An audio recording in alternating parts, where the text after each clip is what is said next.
जनतेच्या नेतृत्वाचा नायक फक्त बाबा नायक. SVKM संचालित तपनभाई मुकेशभाई पटेल मेमोरियल हॉस्पिटलचे उद्घाटन मुख्यमंत्री नामदार देवेंद्र फडणवीस यांच्या हस्ते 25 एप्रिल रोजी करण्यात येत आहे.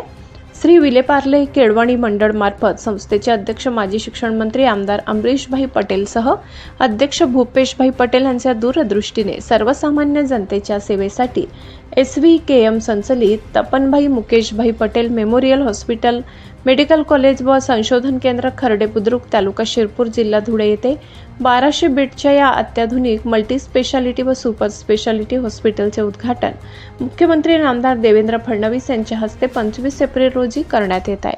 मुख्यमंत्री नामदार देवेंद्र फडणवीस यांच्या हस्ते उद्घाटन करण्यात येत असून यावेळी मंत्री हसन मुश्रीफ, मंत्री गिरीश महाजन, पालकमंत्री नामदार जयकुमार रावल, मंत्री संजय सावकारे तसेच धुळे व नंदुरबार जिल्ह्यातील सर्व आमदारांची प्रमुख उपस्थिती राहणार आहे. कार्यक्रमाला उपस्थित राहण्याचे आवाहन श्री विलेपार्ले केळवणी मंडळाचे अध्यक्ष व NMIMS अभिमत विद्यापीठाचे कुलपती माजी मंत्री आमदार अमरीशभाई पटेल, आमदार काशीरामदादा पावरा, माजी नगराध्यक्ष भूपेशभाई पटेल, नगराध्यक्ष चिंतनभाई पटेल यांनी केले आहे. तारीखला महाराष्ट्राचे लाडके CM फडणवीस साहेब शिरपूरला येत आहेत आणि हॉस्पिटल आणि वेगवेगळे दुसरे प्रोग्राम आणि उद्घाटन आहे.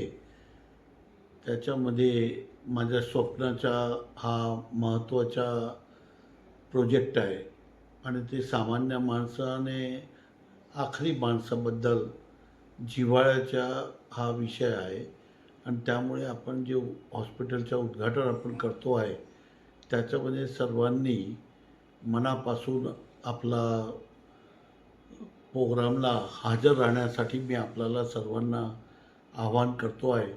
प्रोग्राम आमच्या फार्मसी कॉलेजच्या ग्राउंडवर आहे आणि फार मोठ्या संख्येने लोकांनी यायला पाहिजे. हा महाराष्ट्रातला ग्रामीण भागाच्या इतकं मोठं हॉस्पिटल कोणीच बनवलेलं नाही.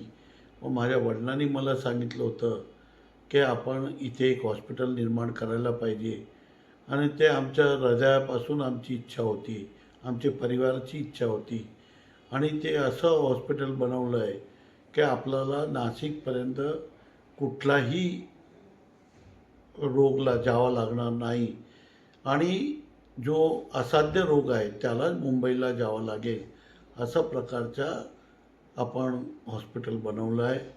सामान्य आणि आखरी माणसासाठी बनवलेलं आहे आणि त्यासाठी मी आवाहन करतो की आमचा जिव्हाळ्याचा विषय आहे त्यामुळे आपण सर्वांनी मनापासून त्या कार्यक्रमाला हजर राहावे हे मी माझी विनंती करतो आहे. जय हिंद, जय महाराष्ट्र. जनतेच्या नेतृत्वाचा नायक फक्त बाबा नायक.